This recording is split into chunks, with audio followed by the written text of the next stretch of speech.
Hello there, I'm Scotty. You're not welcome to Marvel Monday, the last Marvel Monday that's on the docket, but not the last one I'm recording. So, when I had a little change of what I was doing TV show, movie, TV show, movie, TV show, and so I started just doing the movies so I can get those done. So I did Captain America 1990, and then Fantastic Four in 1994, and then Nick Fury Agent of S.H.I.E.L.D. Okay?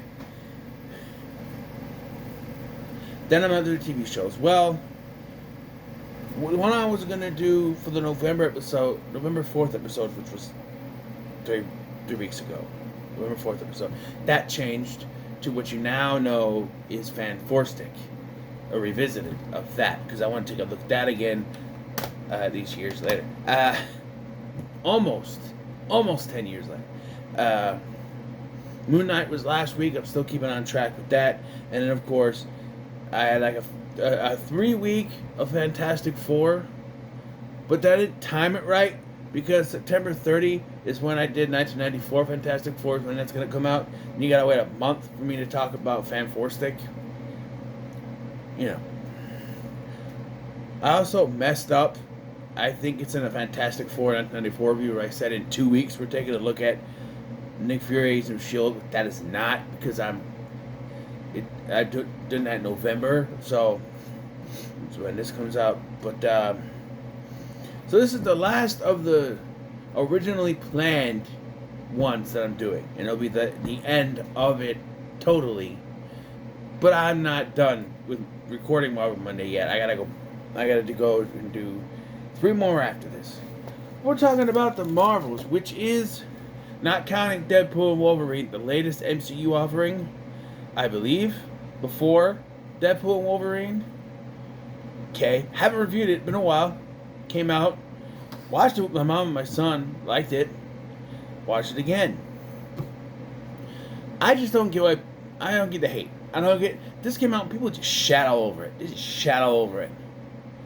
You know, it is the shortest MCU movie in a while, at 1 hour and 44 minutes, which is spectacular considering all Marvel movies seem to have to be 2.5 hours, 3 hours now. You know, if the Eternals was this long, I don't think it'd be so harsh they hated on. People would still hate on it because it was like almost every entry since Endgame, you know, people shat on it. Yeah, Spider-Man Far From Home, that was good. And people, everything in Phase 4 and Phase 3. And I think I know the problem. People are saying it's fatigue. I think, and this is my little opinion, but I think I'm kind of right on this. So, when Marvel announced Phase 4, they said they were going to only do movies now that didn't TV shows. I have voiced my many problems with this, and I think that is the main issue, is that people aren't watching the TV shows. And then they're getting pissed when they go to watch the movies and don't understand anything. Right? Because for this movie specifically, you need to have watched Captain Marvel, the first one, right? WandaVision, and Miss Marvel to understand this. And for those of you going, it's Secret Invasion! No, you don't. No, you don't. Kevin Feige himself has come out and said that Secret Invasion doesn't matter because the guy who was showrunner of that wanted to do it. Kevin Feige said, sure, yeah, I don't care what you do, just make sure Nick Fury's in space. So far, nothing from that show has been mentioned. You know, you'd think Nick Fury would casually mention, oh, by the way, spoiler alert, Talos is dead. Oh, by the way, Colby Smolder's character is dead. Nothing. I would not be surprised if they show up again alive and they just don't make Secret Invasion canon.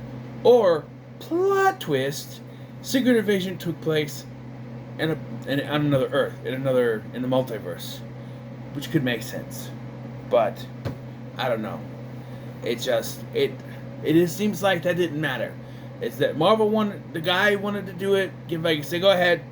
Don't care what you do. Just make sure that Fury's back in space. so we could pick up with the Marvels. So I don't know if anything in that show is going to matter. And the big problem, though, is that some people will watch the shows once. And then it takes 2 to 3 years to get the movie out that correlates with that. That's my word of the day, ladies and gentlemen. And correlate. And so people forget, right? WandaVision came out in 2021. And then the two movies that were supposed to come out of that, The Marvels and Multiverse Madness, didn't come out until later. Multiverse Madness came out, let's say 2022, right? 2022. That's a year later. That's fine. Sure. But then, you had to wait. The Marvels came out in 2023, so you had to wait another year. That's 2 years since WandaVision. And 1 year, I think Ms. Marvel came out in 2022. So yeah, if those come out, this is my issue. The movies have to wait for the shows to get done. And then they're still filming the movies as well. So then you have to wait. The shows come out, then the movies come out, but it's still taking a while, so it's hard for people to remember. And also, it didn't help that when Phase 4 started, we were in COVID lockdown. Sort of. 2021, then when they were starting filming, it was. So it took a while for that. And then the writer's strike happened last year. That pushed things. It doesn't help at all. So, yeah. But I still don't get the hate. This movie's harmless. It's fine. It's fine. The premise, yes, might not stick out to some people. Something's going on where there's a tear in space, and so because Captain Marvel, Monica Rambeau, and Miss Marvel all have light-based powers, they're all affected by this. It's confusing because it would seem that only Miss Marvel's powers should be affected because the villain, Dar-Ben, has the bangle, and that's what activated it. So it seems like her powers should be the only one affected, but all three of them are. All three of them have light-based powers, but they all got them from different ways. Carol's is from the Tesseract. Monica got hers from that force field that Wanda had up in WandaVision, and then Camilla Khan gets hers from the bangle, right? So we start with Dar-Ben finding the bangle. My big issue with this is, so one of the biggest complaints with MCU movies is the villains. And they were on a great track record for a while there. With Loki and Thanos, and I'll even say Kang was a great villain in the versions that we've had. The actor was great. And let me get this. Diet Ronan the Accuser. For all I could say. She's a Kree. She's out for revenge because Carol, not off-screen, but not off-screen, got revenge on the Great Intelligence. The one that looked like Annette Bening in the first one? Yeah, she got vengeance. We finally see with the Great Intelligence what it's supposed to look like. She goes to Halos, I think is the name of the... Hala. Destroys the Great Intelligence, which destroys the sun. So now, Dar-Ben wants revenge for that. I'm still trying to figure out why half the Kree look blue and some don't. I don't know. The actress is fine. She's the fiance of Loki actor Tom Hiddleston, and she's fine. But I just don't... I don't like these D-level villains that people are like, who I don't know. It's like, I understand you want to save the big villains for big movies like Doctor Doom or Kang or something. I just don't know. She's met. She's just there.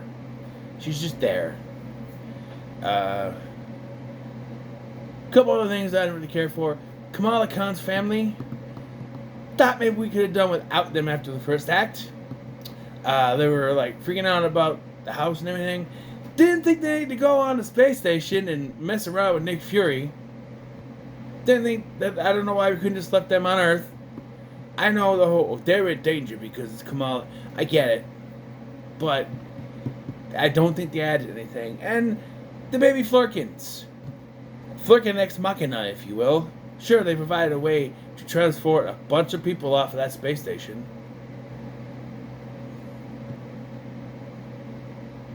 But, how's this? You have one. Well, I guess all the Marvels are out doing whatever. But, like, if the whole gimmick is that they're teleporting to the different places where they are, right? So you have one of them on the space station, right? They're all there at this point. You have one of them go to Earth, and two of them on the space station. You have them haul a group of people, one of them do it, right? And then you have the one on Earth and one of them acting part at the same time, teleporting people to Earth safely. You keep doing that, and you keep doing that so they're safe. We don't need baby Flurkins eating people. I don't know. It's just weird. My plan might not be work as much either. And then finally, while it was brief, did we really need a whole planet where everyone speaks in song? Yeah. Only for the punchline to be, oh, the prince doesn't have to because he's bilingual. Okay. And we get new suits. Am I the only one that's sick of everybody has to have a new suit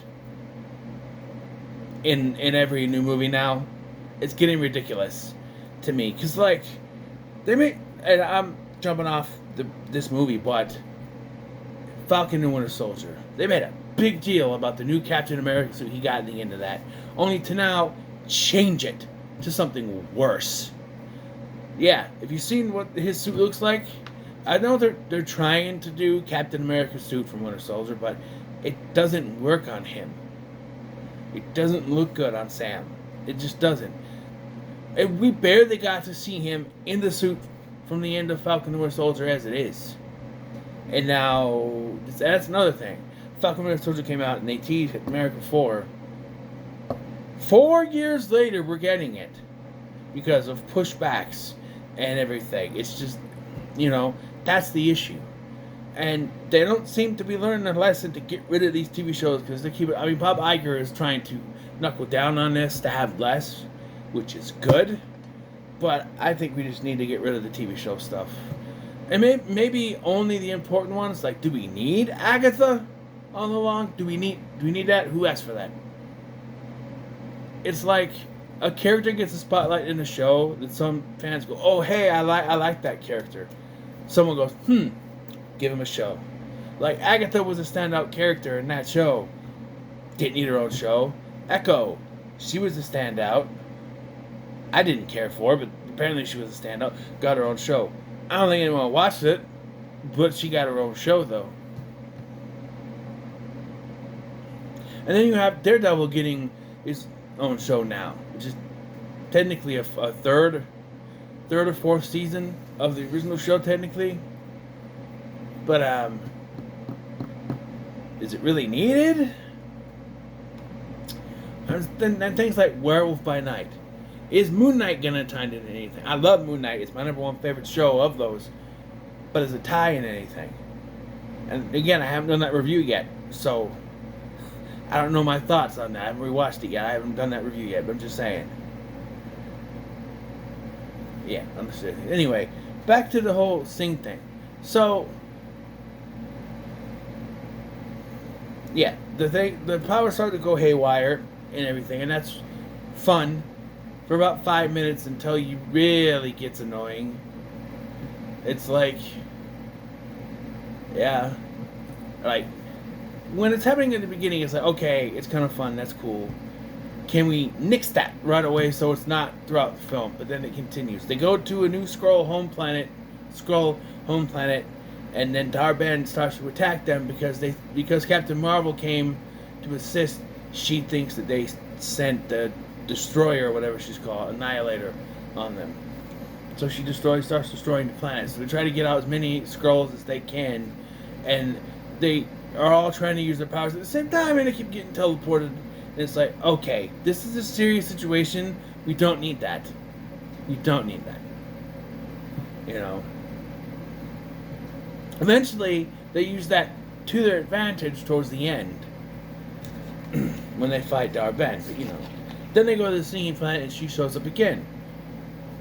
I don't know if they said it, but how does she keep finding them? I hate that. I hate this. Wherever they go, she finds. Like, she's already there when they get to the Skrull planet.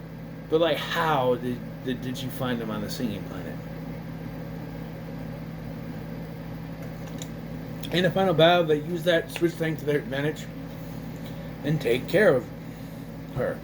Right? I'm assuming something gets fixed with her powers at that point. I think. She uses both Bengals and destroys herself. But then Kamala is able to use both Bengals just fine. I don't know. The movie ends with Monica closing the rift, but getting stuck. Left behind in through the rift, which we find out is in the mid-credit scene is a parallel world. Which I'll get to. And then they're cleaning out the Rambo house or something. I think Carol's going to take care of it. There is those general moments of, like, there's something between them. You know, we find out, because they use those memory things that the Skrulls were using, or the Kree were using, whatever it is. Excuse me. And, we find out that Carol did go to see, Monica's mom. And she found out about it, but she didn't really come back. So that means that she has come to Earth before, which raises more questions as to why she wasn't there to battle in New York to take down Loki. I don't know. Why would she do their help with Ultron? Thanos in the first time? I don't know. She wasn't needed. But yeah, so... And then we end with Kamala trying to recruit the Young Avengers. She starts with Kate Bishop, who, if you don't know, is from the Hawkeye series. Yeah, no thanks. Don't need it. And also, supposedly that's one of the things on the chopping block when the movies are trying to get one of the projects that they might not do Young Avengers, which people are just going to complain, oh, but they teased it. People keep posting stuff about it before this movie came out, and I'm like, no, we don't need it. We don't need it. And then the movie came out, and people were posting it again. I'm like, no, we don't need it. They go, well, they teased it. Hey, thanks for spoiling. They didn't say what they teased. Well, they teased it in the Marvels. Great. So then I watched it, and I went, no. Like, we don't need all these extra teams, right? We don't need just add them to the Avengers. Because who do they have left? The Hulk? Maybe? That we know of? We know of right now, without adding any of the new characters up yet that we met in the series or in the movies. Okay? That we can add up. Hulk. Hawkeye. Falcon, Captain America. Right? That's it. That's it. 3. Right? That are on the actual Avengers. I'm not talking Ant-Man or Spider-Man. The original lineup, the Avengers, there's only 3 left. You can add Spider-Man, Ant-Man, Captain Marvel, Shang-Chi, because he was teased, right? That's 7. You know? Maybe add the Wasp in there. But there's not that many. We got a mid-credits scene. Monica wakes up in what seems to be a hospital room. And her mom is there, but she's acting weird. And then in comes the big blue CGI monstrosity that is Kelsey Grammer as Beast. Look, I love Kelsey Grammer as Beast. He was great. But don't ruin it with CGI. I understand it's a quick cameo. You couldn't get him in the makeup. I get it. But going forward, if you're going to use this character again in another movie, will you come back to this? Do the makeup stuff. Don't do the CGI. It's not terrible, but when you've already seen it in practical makeup, It doesn't look good. And I'm telling you that it does not. Not at all. And yeah, so now she's stuck on a parallel world. They're acting like she died, and I don't think it was ever hinted that she did, but you know. And Samuel Jackson is still good as Nick Fury, you know. Overall, it's a bit of a mixed bag, but I don't hate it. It's fine. I'll give it a middle of the road. It's fine. It's nothing to hate on. I just don't get the hate for these movies. They're not. And I said this before. Everybody was so high on Endgame that they think every single Marvel movie that comes out afterwards has to be to that caliber, and they need to bring it down a notch because that's not what you're supposed to get. It's not that. Oh, that was a spectacular film. Not every movie has to be like that. And so now everyone's like, oh, Marvel's dropped the ball after Endgame. They didn't. They haven't. Sure, the TV show things have kind of caused quality issues, but I don't think they've dropped the ball per se. I think they were restructuring and going back to basics, but that's not what. You know, they lost 3 Avengers in that. So now they gotta go back to basics, they gotta restructure. But that's not what people wanted. People wanted bigger, higher, further, faster, you might say. Wanted to keep going bigger and better. But you can't do that when you've killed off 2 Avengers in that movie. One of them retired. Steve Rogers is not dead. He's retired. So you know you gotta restructure and you gotta reset up. But people just don't seem to see that and think that because it's not a grandiose type film like Endgame, it's crap. It's, you know.